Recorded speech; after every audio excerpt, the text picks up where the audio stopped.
Partout où nous sommes, nous parlons de ça.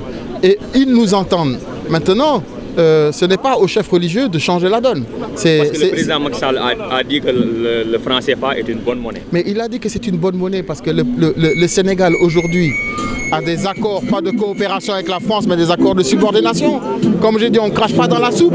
Ce sont eux qui décident des présidents qu'ils maintiennent en Afrique ou pas. C'est eux qui décident des coups d'État. C'est eux qui décident des complots pour faire tomber tel et tel gouvernement. On le voit jusqu'à aujourd'hui. On a vu ça avec Kadhafi, on a vu ça avec Gbagbo.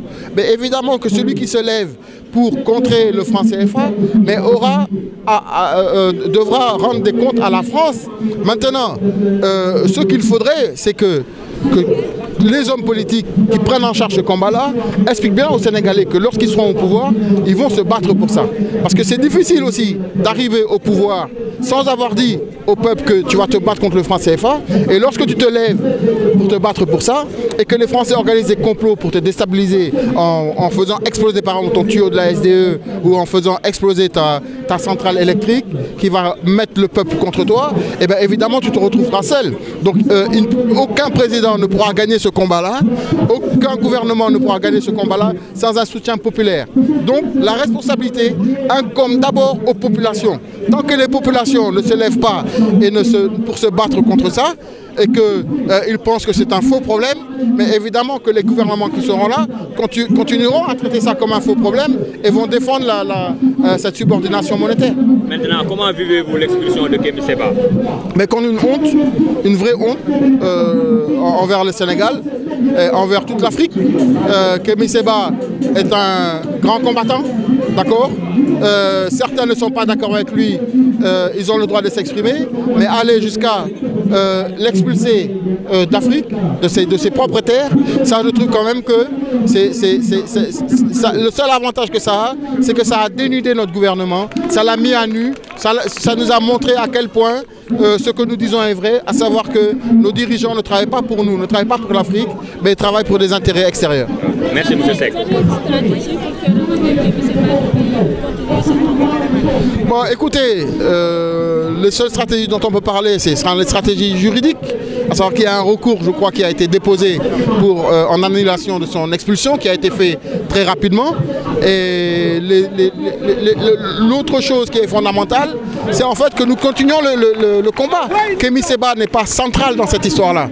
Ce qui est central, c'est le franc CFA, c'est la domination, la subordination de nos gouvernements. Et nous sommes là aujourd'hui pour nous battre. Tu expulses Kémi Séba aujourd'hui, tu en verras un autre demain. Tu expulses Malick Noël aujourd'hui, tu en verras un autre demain.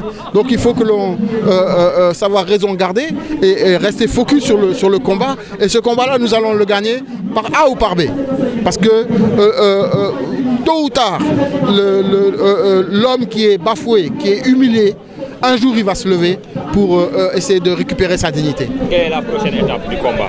La prochaine étape, surtout, c'est la sensibilisation.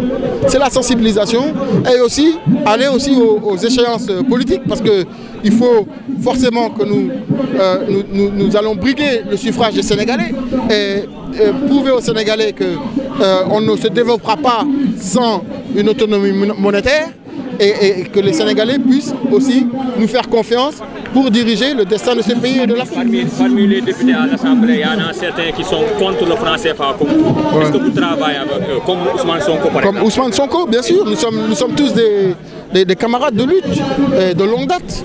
Donc ça aussi, c'était quand même dommage de voir que Ousmane Sonko n'ait pu avoir qu'un seul député. Vous comprenez? Ça montre vraiment que les populations dans leur ensemble n'ont pas encore compris la supercherie du système politique actuel, d'accord, au Sénégal. Et que la population, dans sa majorité, est presque complice de ce qui se passe ici au Sénégal et en Afrique. Donc voilà. Merci M. Seck. Ouais. Comment? Écoutez, en tout cas, s'il n'y en avait qu'un seul hier, aujourd'hui il y en a deux et demain il y en a trois. Donc on constate quand même une progression dans cette lutte, quand vous voyez la mobilisation qu'il y a, et puis les débats qui se font aussi dans les taxis, dans les quartiers, etc. sur la monnaie.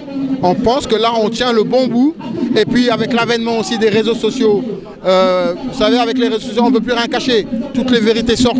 C'est pas comme du temps de la RTS, il n'y avait que la RTS, etc. Donc les gens sont informés, ils peuvent aller vers l'information. Donc je pense que nous faisons des grands pas et nous avons confiance quand même en nos peuples.